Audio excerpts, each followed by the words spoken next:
Good morning welcome back to my channel আশা কৰিছোঁ আপোনালোক ভালে আছে ময়ো ভালে আছোঁ আজি আৰু এটা ব্লগ লৈ আহিলোঁ আপোনালোকৰ মাজত ৰাতিপুৱা উঠিলোঁ ৰুটিটো বনালোঁ ল'ৰা খাই লৈ স্কুলত গ'ল তাই চাহ খোৱা নাই এতিয়াহে চাহ বনাই আছোঁ আৰু তাই জেম আৰু ৰুটি খাই গ'ল এতিয়া মই কেইটামান তালৰ পিঠা বনাম যোৱাকালি যে দেখাইছিলোঁ তাল আনিছে এইটো এতিয়া পিঠা বনাম তেলৰ পিঠা এইখিনি হৈছে চাউলৰ গুড়ি আৰু আগদিনাই কৰিছিলোঁ চাউলৰ গুড়িখিনি এইটো হৈছে তালটো মানে ওলাই লৈছোঁ তাল ওলাবতো জানে কম বেছি সকলোৱে ওলাই লৈছোঁ এতিয়া ইয়াত অলপ ময়দা দিম আৰু চিনি দিম আৰু এইখিনি গোটেই নিদিম অলপখিনি দিম তাতে তালৰ ৰস নহয় অলপখিনি হ'লে বহুত অলপ ইয়াত দি দিম দি পেলাই গুলাই ল'ম কেইটামান তেলৰ পিঠা বনাম আৰু কেইটামান নিমখীয়া পিঠা বনাম আপোনালোকে ব্লগটো চাই থাকক শেষলৈকে হৈছে তালৰ গুটি ৰাতি তালৰ ৰসটো ওলাই লৈছোঁ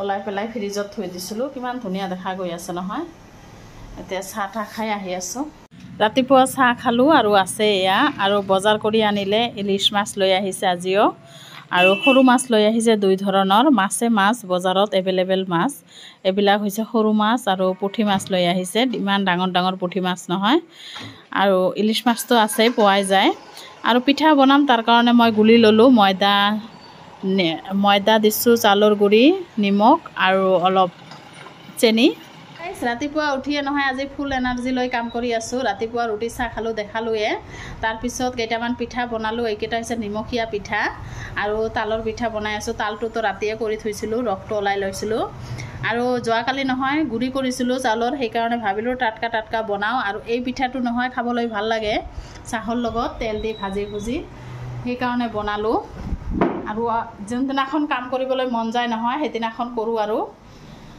ইপিনে মাছ ঠাচ কাটি ধুই চব্জি বহাইও দিছোঁ এইটো হৈছে মাছৰ চৰচৰি আলু দি চৰচৰি বনাইছোঁ সৰু মাছৰ আৰু এইটো হৈছে ইলচা মাছটো বনাইছোঁ এনে মানে গ্ৰেভি টাইপৰ এটা বনাইছোঁ আৰু এইকেইটা হৈছে পিঠা ভাজিছোঁ আৰু এটা ভাজিম খাৰ বনাম অলপ খাৰ বহুদিন ধৰি খাৰ খোৱা নাই অলপ খাৰ বনাম আৰু মাছ আছে মাছটো মানে মছলা দি থৈ দিছোঁ ভাজিম ফ্ৰিজতে থৈ দিছোঁ এইটো খোৱাৰ সময়ত ভাজিম এইখিনি আজি দুপৰীয়াৰ কাৰণ মই অলপ বাহিৰত যাম ক'ত যাম দেখাম আপোনালোকক বজাৰত অলপ কাম আছে যাব খুজিছোঁ সেইকাৰণে জলদি ৰান্ধি আছোঁ তেনেহ'লে ব্লগটো চাই থাকক আৰু বাহিৰত দেখিছেনে বতৰটো বৰষুণে আহিব নেকি বৰষুণটো নাহে এনেকৈয়ে থাকে বতৰ কেইদিনমান ধৰি আৰু মানে ইমান গৰম নহয় জলদি পৰণি উঠি যায় যিয়ে নহওক গাইছ আহি আছোঁ বিছনাবিলাক ঝাৰিছোঁ এইটো মই এটা চুইজাৰ ওলাই লৈছোঁ বাহিৰত ওলাম অলপ সেইকাৰণে তেনেকৈ আছোঁ একেবাৰে ৰেডি চেডি হৈ দুপৰীয়া ৰন্ধা বঢ়া কমপ্লিট হৈ গৈছে এইটো হৈছে ইলচা মাছটো বনাইছোঁ আগতে এইটো হৈছে মাছৰ চৰচৰি সৰু মাছৰ টেঙেৰা আৰু আলু দি চৰচৰি বনাইছোঁ সৰু মাছৰ এইটো হৈছে মাছ ফ্ৰাই পুঠি মাছ যে আনিছে ডাঙৰ পুঠি মাছ এইটো ফ্ৰাই কৰি আছোঁ আজি নহয় আৰু এটা স্পেচিয়েল বস্তু বনাই আছোঁ এইটো হৈছে খাৰ অমিতা আৰু মচুৰৰ দালি দি খাৰ বহুদিন পিছত খাৰ বনালোঁ আপোনালোকে খায়নে নাই কমেণ্টত জনাব এইটো খাৰ বনাইছোঁ আৰু এইপিনে ভাতো বহাই দিছোঁ ৰন্ধা বঢ়া কমপ্লিট হৈ গ'ল কিন্তু এতিয়া 11টামান বাজে কাৰণ মই এজনক লগ ধৰিব যাম আত্মীয় হয় সেইকাৰণে আৰু পিঠা বনালোঁ আহক দেখাই আছোঁ এইকেইটা পিঠাকেইটা লৈ যাম এইকেইটাও লৈ যাম তেনেহ'লে বলক ৰেডি হৈ দেখাই আছোঁ গাইছ ৰেডি হ'লোঁ গৰমত নহয় যাবলৈ মন নাযায় তথাপি যাব লাগে তেনেহ'লে বলক যাই পেলাই দেখাই আছোঁ বাহিৰত ইমান গৰম নহয় বাপৰে বাপ খিৰিকীটো বন্ধ কৰি দিওঁ দিলোঁ এতিয়া ল'ৰা বা কেতিয়াবা আহে আহিলে ফোন কৰিব আৰু তেনেহ'লে বলক টটো পাওঁ নে নাপাওঁ টটোতো ক'ৰবাত গ'লে নহয় টটো পোৱা নাযায় তেনেহ'লে বলক গাইছ এটা টটো পালোঁ তেনেহ'লে বলক টটোত উঠিলোঁ আৰু লগ ধৰিব গৈ আছোঁ আলহী হয় ঘৰত অহাৰ সময় নাই সেইকাৰণে ময়ে গৈ আছোঁ ঘৰত আহিলোঁ আৰু বেছিখন দেৰি কৰা নাই 10-15 মিনিটমান দেৰি কৰিছোঁ ঘৰত আহি পেলাই এয়া ৰুটি বনাই আছোঁ কাৰণ ভাতিজাটো আহিছে তাৰ বন্ধু আহিছে লগতে তাতে মানে হোষ্টেলত থাকে ক'লোঁ লৈ আহিলোঁ আৰু ৰুটি আৰু এইবিলাক মানে চাল ভাজি দি আছোঁ গৰমত সিহঁতে গৰমত চায়ে খাব ভাত নাখায় ভাত দিব খুজিলোঁ নাখায় বুলি ক'লে তাৰ কাৰণে মই ৰুটিয়ে ভাজি দিলোঁ। ভাতিজা আহিছে আৰু তাৰ বন্ধুক লৈ আহিছে, চাহ ৰুটি দিলোঁ, দুইজনকে খাই ল'ল।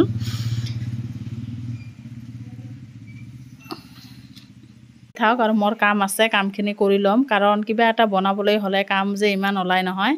এয়া ভাত ওলাই লৈছোঁ, সকলোৱে খাইছে, মই ভাত ওলাই লৈছোঁ, তৎক্ষণাতে এটা মাইকী আহিলে। দুপৰীয়াৰ ভাত খালোঁ, দেখালোঁ, আৰু খোৱাৰ সময়ত এটা আহিছিল মাইকী দেখালোঁ। সেইটো হৈছে কাম কৰা মাইকী, আমাৰ নহয়, কাৰণ মাজে মাজে আগত আহিছে। তাই নহয়, তাই খুবেই দুখিত, তাৰ ছোৱালীটোৰ বেমাৰ, সেইকাৰণে টকা ল'বলৈ আহিছিল, ঘৰে ঘৰে টকা খুজি আছে অপাৰেশ্যন কৰিব, সেইকাৰণে আহিছিল। আৰু ভাত খোৱাৰ সময়ত আহিছে, মই ভাত খাবলৈ দিলোঁ, বেয়া লাগে নহয়, খোৱাৰ সময়ত আহিছে। আৰু আমাৰ ঘৰততো এনে এটা দিন নাই আলহী নাথাকা, আলহী আছেই, আহি থাকে। যিয়ে নহওক এতিয়া গা চা ধুম, আৰু ইমান গৰম নহয়, গৰমতে মানে আৰু কি ক'ম আৰু। এতিয়া কাপোৰ কানি ধুম, কাপোৰ কানি কেইটামান তিয়াই থৈছোঁ, আৰু গা চাও ধুম, ভাত চাতটো খাইছোঁৱে, ঘৰটো মুচি ল'লোঁ, বিছনা পাতিবিলাক আকৌ ঝাৰু দিলোঁ, মানে ঝাৰি ল'লোঁ, আৰু কাঁহী বাতিতো ইমান মাখা ওলাইছিল ৰাতিপুৱাৰ পৰা, এইবিলাকো চাফা কৰি ল'লোঁ। এতিয়া বটলবিলাক মানে পানী ভৰাম বটলবিলাকত, আহক দেখাই আছোঁ। ৰ'দটো দেখিছেনে গাইজ, বাপৰে বাপ, এতিয়া 4টামান বাজে, তথাপি ইমান ৰ'দ ওলাই আছে। আৰু মই এয়া গেছ ঠেছবিলাক চাফা কৰিলোঁ, গেছ চাফা কৰিলোঁ, লগতে কেৰাহী চেৰাহী গোটেই ধুই ল'লোঁ, কাঁহী বাতি ধুই ল'লোঁ।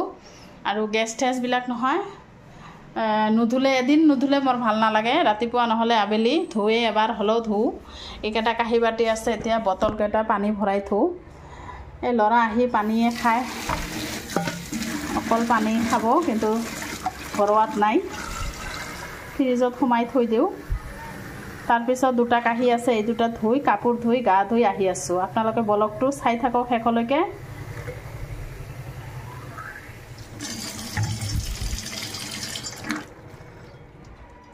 হাই গাইজ, গা ধুলোঁ, কাপোৰ ধুলোঁ, আৰু এতিয়া বাজে কেইটা দেখিছেনে, 5:30 বাজিছে। এতিয়াহে কাপোৰবিলাক শুকা দিম, কিন্তু ওপৰত নহয়, ইয়াতে, কাৰণ এইটো ৰুমতে নহয় ইমান হিট হৈ থাকে, কাপোৰ একেবাৰে মচমচীয়া হৈ যায়। 2দিনমান ধৰি ওপৰত নিদিওঁৱে, চাদৰ ওপৰত, ইয়াতে শুকা দিওঁ।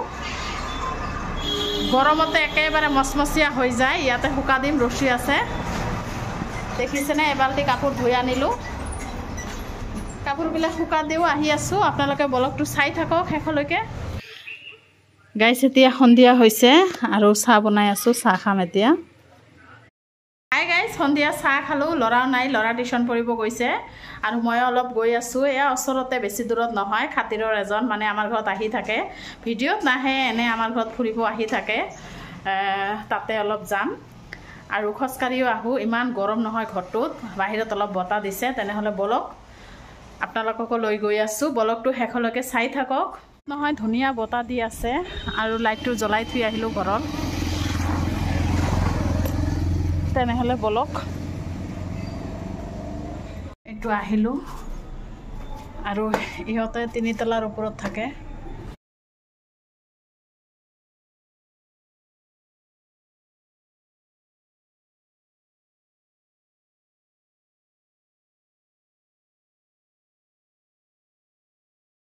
মাজে মাজে সিহঁতৰ ঘৰত আহোঁ ফুৰিবলৈ, আৰু ইয়াত সোমাই আহিলোঁ।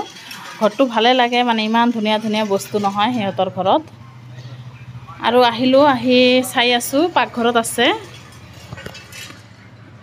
আৰু ভিডিঅ'ত নাহে, সেইকাৰণে মই দেখাব পোৱা নাই। ল'ৰাটো আহিছে অলপ, ল'ৰাটো পঢ়ি আছে, দেখালোঁ। আৰু অহাৰ লগে লগে চাহ দিলে, চাহ খাম, আৰু কঁঠাল খাব কৈ আছে। এইটো ল'ৰা পঢ়ি আছে, মোৰ ল'ৰাৰ লগতে পঢ়ে। অলপ গল্প চল্প কৰি ঘৰত যাম, আৰু কাৰণ ৰন্ধা বঢ়া আছে, ৰাতিৰ কাৰণে ভাত ঘৰত আহিলোঁ। আহি পেলাই এতিয়া ভাত চাত বনাম, কাৰণ 8টামান পাৰ হৈ গৈছে ৰাতিৰ। এইটো হৈছে মাটিমাহৰ দালি বনাই আছোঁ, আৰু দিনৰ চব্জি নাই, মানে ইমান মাখা আলহী আহিছিল নহয়, সেইকাৰণে। এতিয়া দাইল বনাই আছোঁ, আৰু ভাত বনাম, এইখিনিয়ে ৰাতিৰ খোৱা। আপোনালোকে ব্লগটো শেষলৈকে চাব, স্কিপ নকৰিব, আৰু নতুন নতুন ব্লগ জনাই চাই প্লিজ এটাকৈ ছাবস্ক্ৰাইব মাৰি দিব। হাজবেণ্ডে আহিলে পিঠা খাব, কাৰণ দিনত যে পিঠা ভাজিছিলোঁ এটাও নাই, বক বক কৰি আছে। মই থোৱা নাই, কাৰণ আছে, ভাজি খাব, গুলিয়ে থৈ দিছোঁ, ভাবিছোঁ গৰম গৰম ভাজি দিম। আৰু এয়া পিঠা ভাজি আছে ৰাতি।